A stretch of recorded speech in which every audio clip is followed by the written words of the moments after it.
Hi, I'm John Stevenson, and we're going to be looking at the Cold War in our continuing study of world civilizations.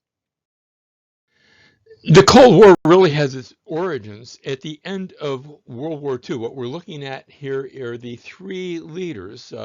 Winston Churchill from Great Britain. Harry Truman was the president by the time World War II came to an end, and Joseph Stalin representing the USSR, the United Soviet Socialist Republic. And these would be, at least initially, the three superpowers, but it's not going to quite remain that way.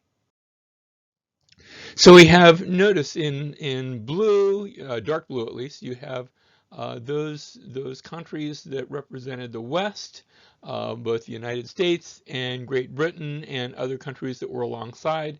In the red, notice you have the USSR, Russia and its satellites, and then also in yellow, we put this in because they're eventually going to have an impact on this as well, and that's the country of China, which initially had been, remember that the United States, England, France, the USSR, and China had all initially been allies. And as World War II came to an end, they had been allied together, and yet there was also already tension in the midst.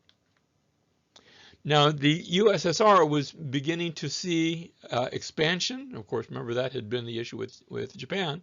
But the USSR begins to expand, whereas in the West, they adopt a policy of containment, trying to contain the expansion of the USSR. Two very different ideologies are involved.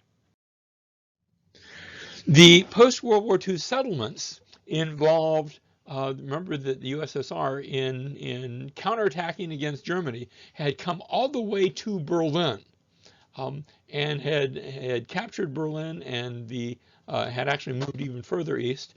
This became part of their what would become satellite countries that would maintain their western border. And frankly, remember that at the beginning of World War II, Hitler had invaded Germany. There had been nothing. There'd been nothing. Poland had initially been there in the middle, and both Russia as well as USSR had parceled up Poland between themselves, and so there was no buffer. And so in the post-World War II settlements, the USSR takes a number of these countries, exercises a certain amount of control, sometimes it's intimidation, sometimes it's even stronger than that, but form these as satellites, but also intended to be a buffer to prevent that same sort of attack from happening again. Now, I said there were some ideological differences, and the big difference was the difference between capitalism in the West versus communism in the East. Remember, the Russian Revolution had been such that it had adopted as its country's claim this ideology of communism, where the country would own everything and then would parcel out the ownership to individual people, and to, sort of Big Brother would take care of you. And capitalism, you say, well, how is that different? In capitalism, there is a tendency for the rich people to own most everything, and to but there's private ownership, and anybody can theoretically become rich. Of course, that's easy to say, very difficult to accomplish. But notice it's money driven in the West. It's this ideology of having everything common in the East. Two very different ideologies. And of course, you could argue, well, which one is supported by the Bible? Well, that's probably a topic for a different conversation. But you have to ask the question, are there times in biblical times where we've seen sort of a communist approach? And the answer is yes. First of all, you saw a certain level of that in ancient Egypt. Remember, the Pharaoh sort of owned everything, and the people owned nothing, and they became his servants. We could almost say his slaves. But then also in Acts chapter 2, we see with the early church, not a mandatory communism, but sort of a voluntary one, where the early Christians had all things in common with one another. So Notice you can have a voluntary sort of thing that takes place. That's very different from the mandatory communism that we'd seen exhibited both in the USSR and we're going to see in China as well. And so the way it was manifested here, you had two different religious groups. You say religious groups? Yes. The capitalism had a tendency to move in the direction of the Judeo-Christian heritage, whereas communism had openly advocated, espoused, and claimed atheism as its goal. Remember that Marx had said that religion is just the opium of the people. And so it was decidedly non-Christian. And we're going to see in China that the same sort of ideology will take root with regard to religion. In a speech after World War II, Churchill spoke about how an iron curtain had lowered itself across Eastern Europe. And this idea of the Iron Curtain is going to take root from that speech, and it's going to be part of everyday speech as a result of his coining the term. Now, Marshall had been the chief of staff under Roosevelt during World War II. He had been the sort of the stateside commander, with Eisenhower being the military commander over the collected forces during World War II for the Allied forces. But Marshall had come up with a plan to rebuild Europe. Remember, Europe had been devastated by World War II. And in this plan that involved the rebuilding of Europe, it was very progressive. It was to move in and bring about change. This was offered to the USSR, and those plans were declined. Joseph Stalin said, no, we'll do it on our own. And they did. They began a major rebuilding in the USSR as well. It wasn't long before that tension continued to escalate. And finally, what took place, you have Berlin now, which had been the capital of Germany, and yet in the division of Germany, Germany had been divided between East and West, and Berlin wasn't on the border. It was actually in the East. It was in that portion, one of those satellite areas that had been taken by the USSR, and yet this was still the capital of the city. And so the capital of the city had, even though it was the whole area was in the territory of the USSR, it was actually divided into a number of zones, which largely were east and west. There were different countries that had claimed each portion of the city, but the way we think of it was east and west. And now the USSR actually blockaded the city of Berlin, saying, well, you can have east and west, but we're not going to allow supplies to go through East Germany in order to get to Berlin. And the Americans said, well, that's okay, we'll just airlift supplies in. And they did. And so you have now built up down the middle of the city of Berlin what's called the Berlin Wall, where the French and British and American sections of the city, that parts of the city that are on the west, would continue to be free and would continue to have capitalism as that system that's in place, and it would continue to be the effective capital of Germany. And yet in the east, controlled by the USSR, the Soviet forces, you'd have a wall that would be built down the middle of the city to divide the city now into two parts. This photograph really captures the ideology and the difference between those. Now notice the photographer has conveniently put some flowers on one side, but if you look at the buildings on the east side of the city, and that we're looking over onto the east side of the city to the Russian part of the city, it's going to reflect that post-World War II architecture. that architecture really hasn't changed in 70 years. If you go to portions of, I think, of what we call now St. Petersburg, it used to be Leningrad, they changed the name. Um, I've been to other portions of what were formerly part of the USSR, and that architecture is still the same, unchanged in 70 years. The Cold War then would develop on a number of fronts. When I say Cold War, that means that technically the nations were not fighting a hot war conflict, and yet a arms race now began to develop, both with jet airplanes, with missiles. When I was a boy, we lived for a time on Eglin Air Force Base. And it seems like every day we would see missiles being shot up into the sky. I'm not sure of their entire purpose, but for test purposes and things like that. Remember that you hadn't had people in outer space quite yet. That was about to happen. And so the technology that had initially been devised by Germany in an attempt to send its missiles into England now was being further developed. By 1949, the USSR had acquired the atomic bomb. Whenever you have a military secret, it doesn't usually say secret. Other countries would eventually also acquire the use of this technology. And then we have the forming of the North Atlantic Treaty Organization, NATO for short. Those countries that border in the Northern Atlantic, both the United States and European countries, and you say, well, some of those countries don't look like they actually touch the Atlantic, and yet they would be part of NATO as well. A military alliance to ally themselves just in case things escalated from a Cold War to a hot war with the USSR. The USSR responds in kind with what is called the Warsaw Pact. Remember, we talked about those satellite nations in the West, but it wouldn't be limited to that.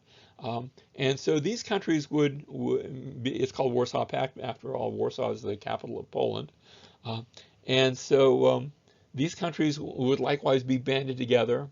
And you have these two pitted, not in an actual war where they're shooting each other, but under the surface, there is a spirit of conflict. Now, meanwhile, China, and we've talked about China in the past, and we'll talk about China again in the future.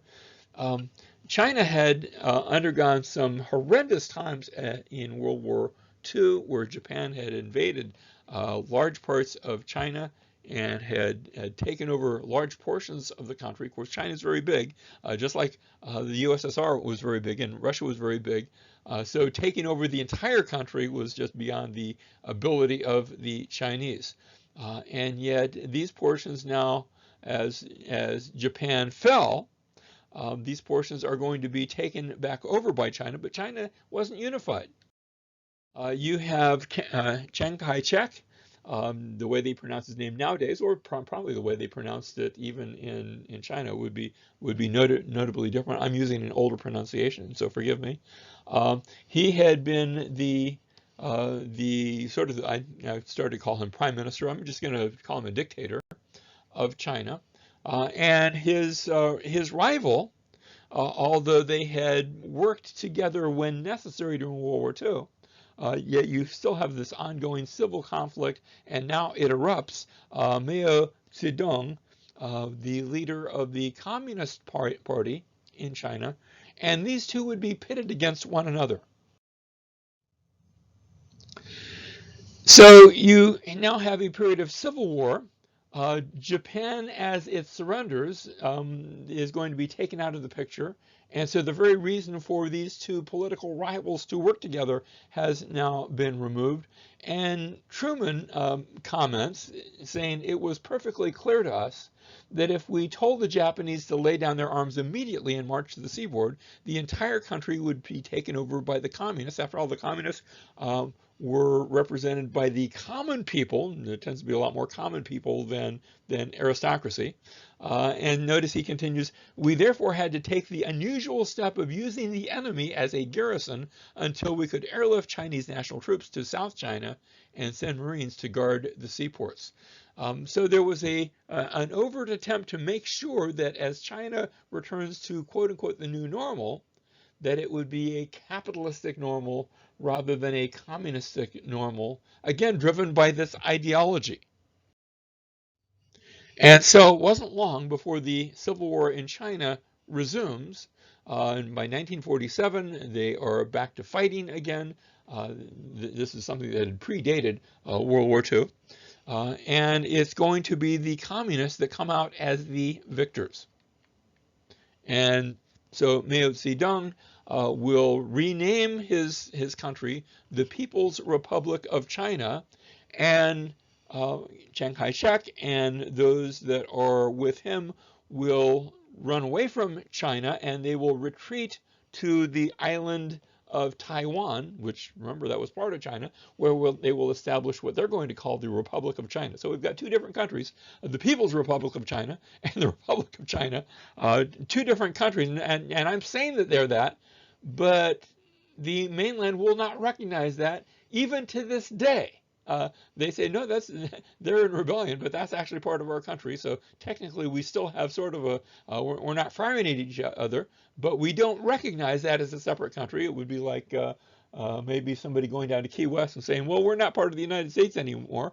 And we might say, well, we disagree with you, even though we're not going to send military and invade Key West and take it back. So that has continued to be a source of disagreement, if not always open conflict, but the tensions remain even today. Now, notice Korea, and I don't have it labeled on the map, but it's to the direct east of China. Let's look at Korea here. Notice that it connects to China with a little tiny segment that's also connected to Russia. It was a divided land, divided with the same ideologies, where you had North Korea, which was influenced by China and had that communist, both communist and atheistic ideology at work. And then South Korea, which was going to be more connected to the West, both in ideology. It will become, over the next, 40, 50, 60 years, one of the most Christianized nations in the world. Now, in 1950, North Korea invades South Korea, and suddenly a new conflict arises. And in doing so, suddenly the Americans find themselves, because they had military bases there after Japan, but really up there to monitor the Chinese and the Russians and give them something that was close by. And so that they find themselves involved in a war.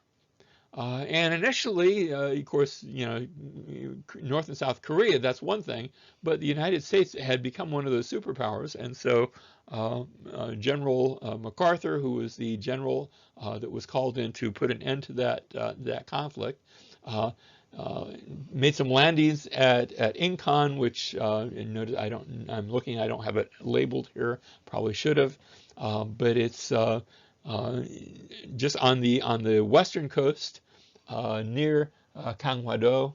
And so in 1950 he does some landings and really begins to push back the North Koreans all the way to the border of China. And there are some who are wondering, wait a minute, aren't they going to be involved? They might not be so happy about having all of those American forces that close. And when I say American forces, remember, these were technically United Nations forces, but largely American. They might not be so happy about having these United Nations forces on their border. And it wasn't long before the Chinese, in October of 1950, crossed the river into North Korea and really pushed the Americans all the way back to the Korea Straits, almost to the very southern tip of the Korean Peninsula. It was It was another 3 years of fighting before finally a uneasy, I use the word peace, actually an uneasy truce was called for that recognized a partition between North Korea and South Korea, which had been there initially. And so it was a peace where everybody stopped fighting, but in a sense stopped fighting so that they could reload and prepare for what would be the next conflict. Now, in 1961, John F. Kennedy becomes the president. His father, Joseph Kennedy, had been an ambassador to Germany. Kennedy had actually served in World War II as the skipper of a PT boat. That's a patrol torpedo boat, a little tiny sort of vessel, and yet they had been, sort of what to the Navy, what the infantry personnel perhaps had been to the Army, sort of the guy in the trenches. And he had written a book that had made him quite popular about his adventures on PT 109, his little torpedo boat that was actually rammed and sunk by the Japanese. And it's sort of mesmerizing reading, and it made him very popular. And so that he won the presidency, actually a very closely contested race, but he won the presidency from Vice President Nixon, who had also been running against him. He had also written a book called Profiles in Courage, not about his own courageous exploits, but about others that he deemed to be courageous. And so as a author, both personal biography, but also an author writing on the courageous activities of others. He had risen to popularity.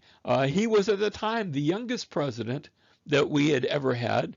And so he brought with him sort of a youth and vitality, and I'm not saying that everybody liked him, but the one thing that a president can do if he wants to become popular is to be assassinated, and this is what's going to happen to him.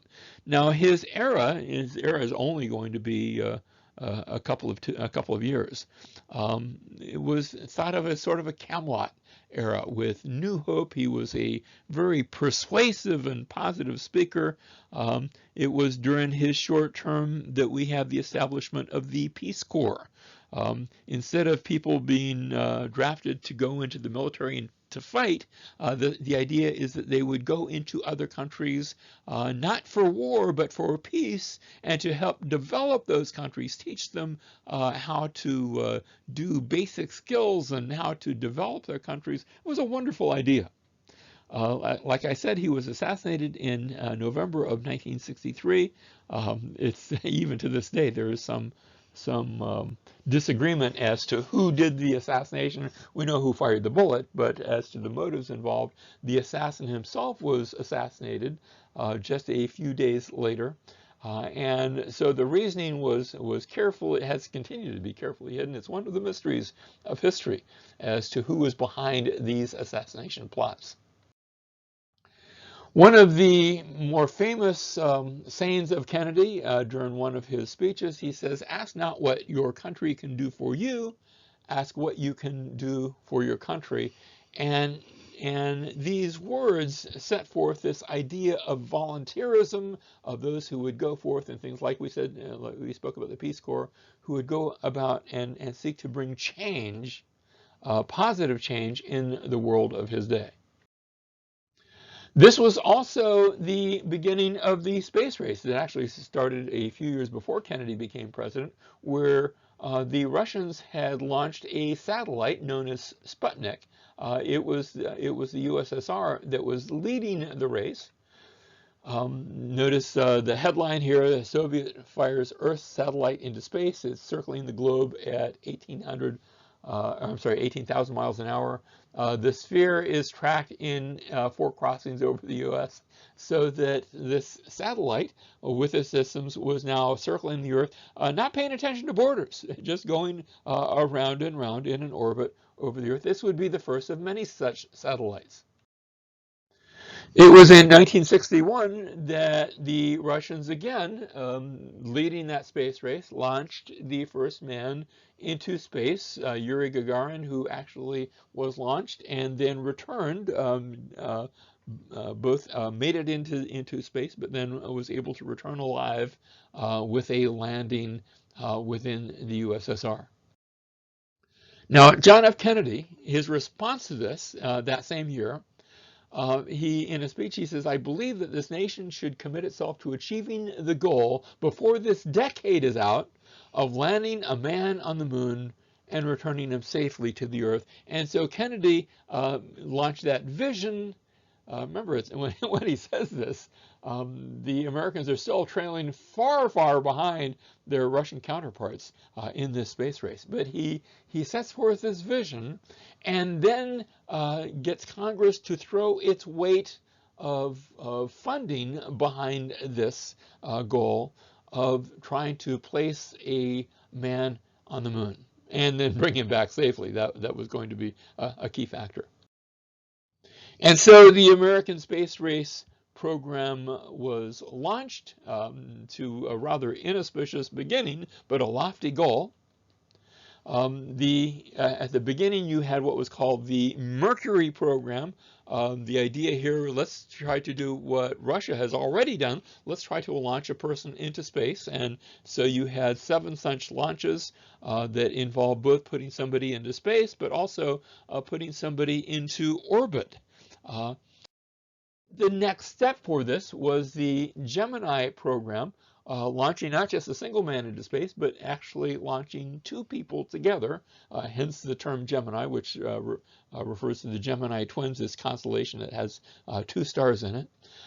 And so you would have 2 people together, and the goal of this was not just to have 2 people in space, but where one would actually get out of the spacecraft and go for a spacewalk. Of course, you can't breathe up there, so you need some sort of suit that would keep you alive. And then also, they would eventually have 2 ships that would be 2 of these space capsules that would be together, and they would actually dock with one another. And that was a key building block to the way that they would eventually put somebody on the moon.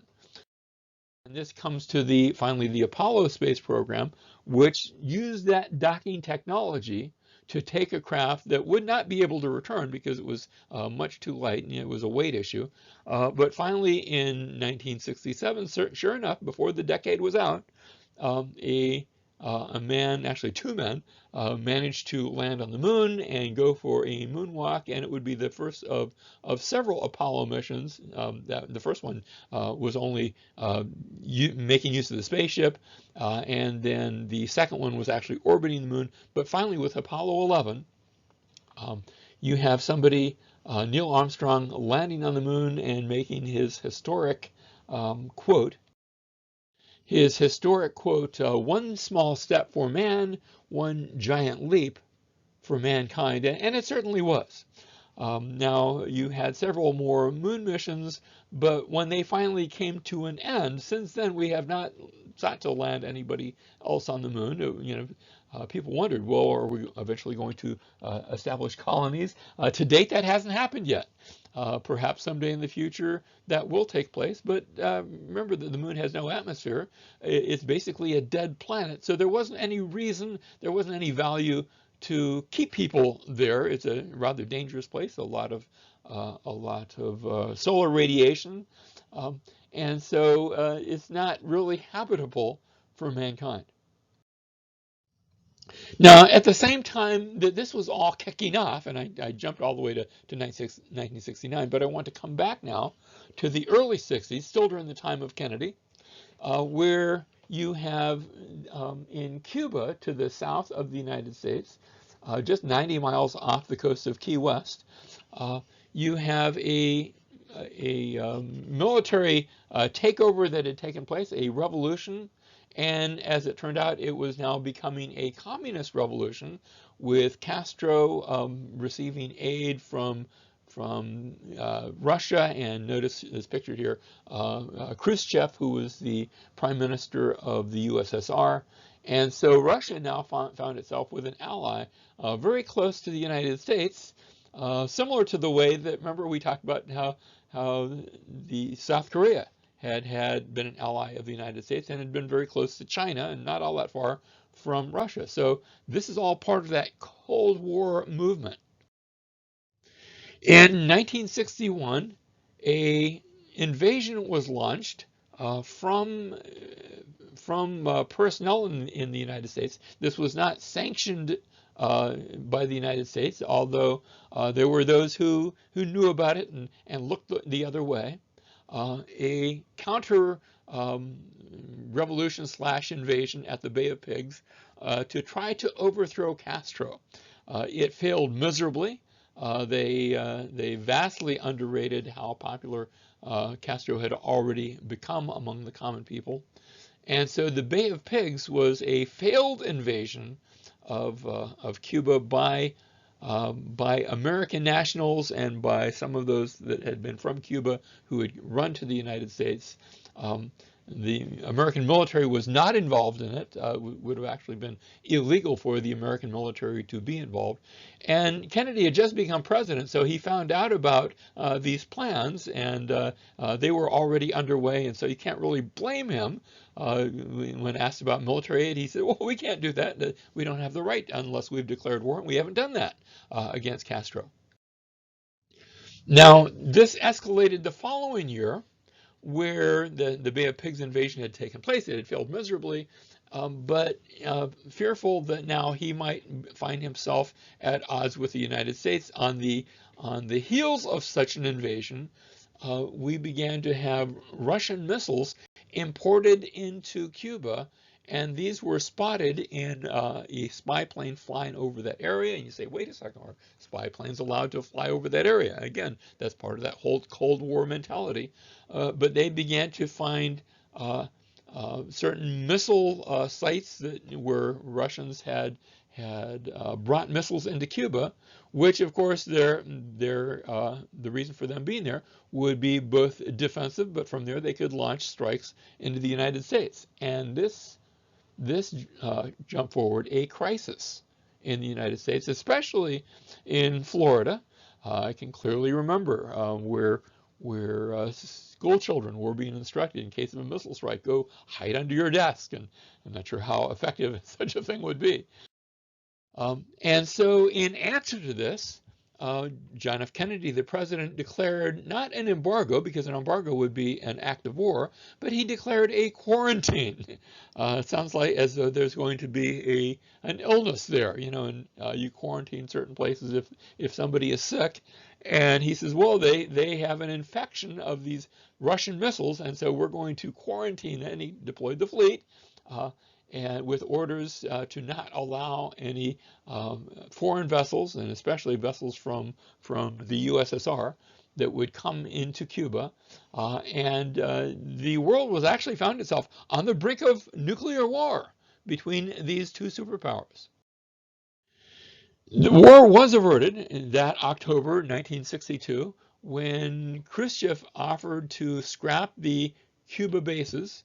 Now, what wasn't reported at the time, what was learned later, is that in their conversations back and forth, Kennedy had said to Khrushchev, look, we have those similar missiles in Turkey, and if you will agree to remove your missiles, then I will agree. I'm not going to do it tomorrow, but within about a 6-month period, we will remove our missiles that are pointing at your country from Turkey.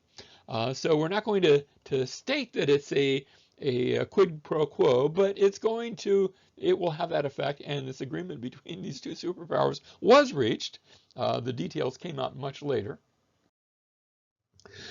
But the conflict would continue now in the country of Vietnam.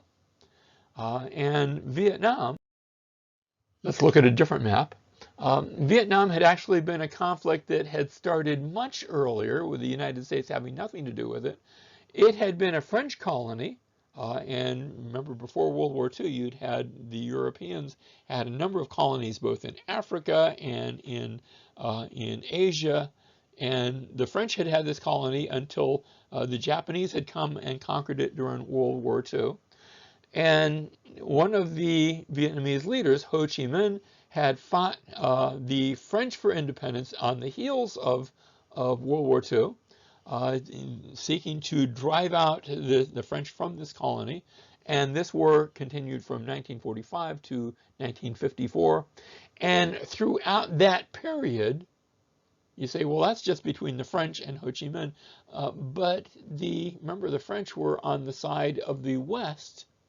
And so the French had become our allies in that whole Cold War mentality. And so the country had now been partitioned into two countries, North Vietnam and South Vietnam. And the North, under Ho Chi Minh, had adopted that ideology of communism. In the South, I'm not sure exactly what they were, but they were anti-communist. And so you have these two ideologies. You say, well, Ho Chi Minh, he is from Vietnam. Who are we going to get for that anti-communist? And it's going to be sort of an artificial leadership that arises. And the Western countries, as the French are going to pull out, there will be other allegiances that will seek to prop this up on the theory that if we let South Vietnam go communist, then that will be like have you ever played where you took a bunch of dominoes and line them up, and then you hit one and it falls into the next and it falls into the next. And so this domino theory said if we let South Vietnam go communist, it will be the first of those dominoes, and a number of them will fall until the whole world falls and becomes communist in its outlook. And so because of this, this had started earlier with Eisenhower, but now under Kennedy, you begin having a series of military advisors sent to Vietnam. This is in 1961 and 62. My own father was actually sent in 1962 and found himself going to Vietnam as one of those advisors. The idea here was that the South Vietnamese would be responsible for all the fighting, but that these military advisors would just give them advice and maybe some technical expertise on how to set up things like radar installations, but they would just be there as advisors. Now, we already noted that Kennedy was assassinated, and his vice president, Lyndon Baines Johnson, who actually hadn't wanted to be president, he had actually been Speaker of the House and had exercised lots of influence in that position. He was able to have a big influence on Congress. But under his presidency, this now begins to escalate in Vietnam. And so he hadn't been interested in being in Vietnam. It was not his war. He had inherited it. But now he begins to see it escalating. And you have an instance in 1964 where there's a American destroyer, and it gets into a bit of a conflict with a couple of three North Vietnamese torpedo boats. The destroyer fires some what they take to be warning shots, and the North Vietnamese say, "Oh, they're shooting at us," and so they fire back, and they shoot some torpedoes, and as it's my understanding that the American destroyer actually is hit by one bullet that actually chips the paint, and then they fire back a number of rounds, and there's a number of North Vietnamese that are killed. But you've had an escalation, and the way this is reported is that they had fired on Americans, and so they fired the first shot. At least that's the way it's reported, and so this begins to escalate and involve the Americans in that area. And so now Johnson orders certain areas to be bombed in North Vietnam. It's a very limited bombing, but certain bombings that take place. It now is going to develop into an American ground war as more and more American forces are being sent into Vietnam, and that will escalate into from initially maybe 600 advisors and then 6,000 advisors to over 100,000 American troops, and it's going to escalate even more from that.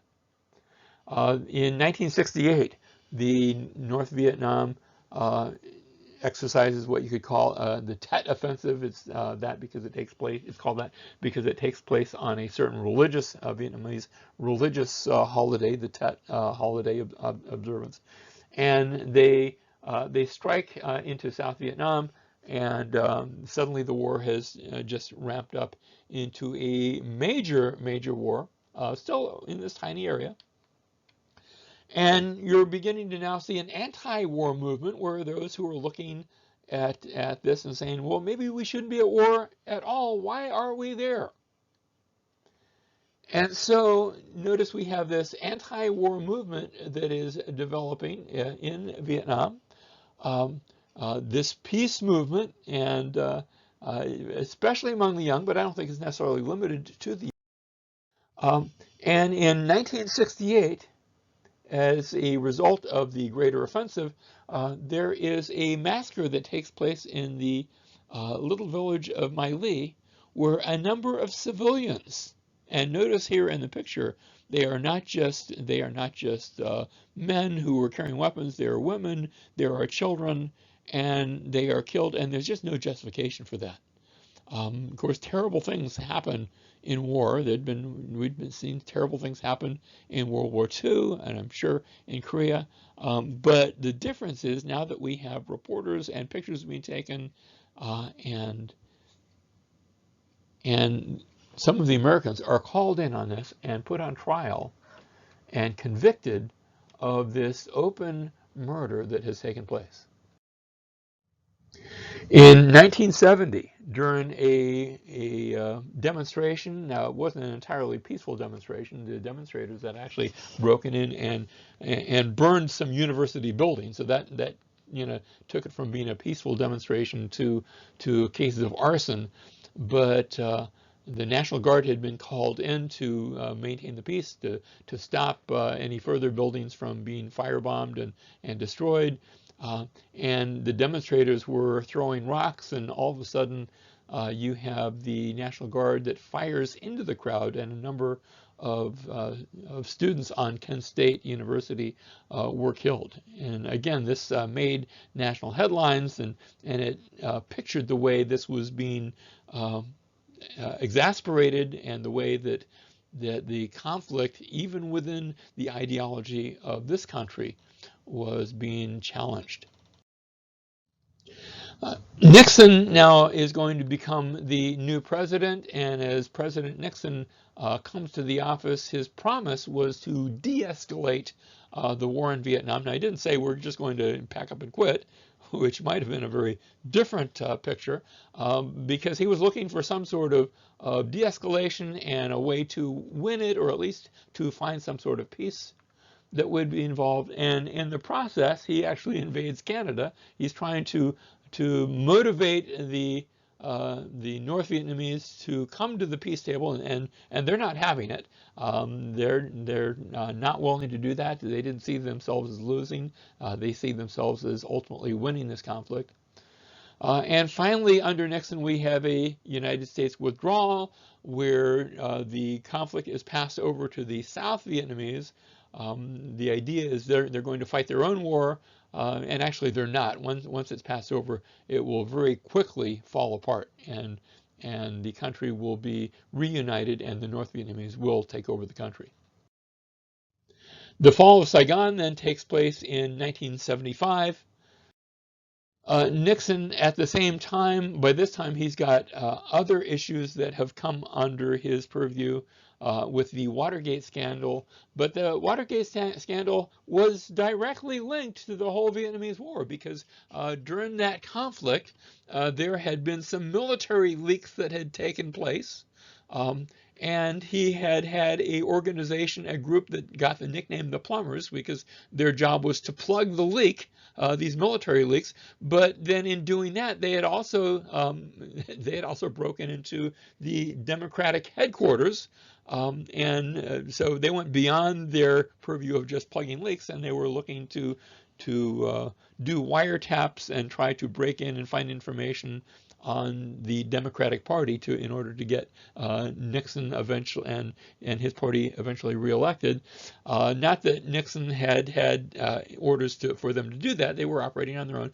But then he participated in a cover-up for that, and as that cover-up became known, one and then another of his cabinet were arrested and found guilty and imprisoned, and faced with this, Nixon himself, faced with impeachment, Nixon himself resigned from office and stepped down, leaving his vice president. Actually, his vice president had already had to resign himself.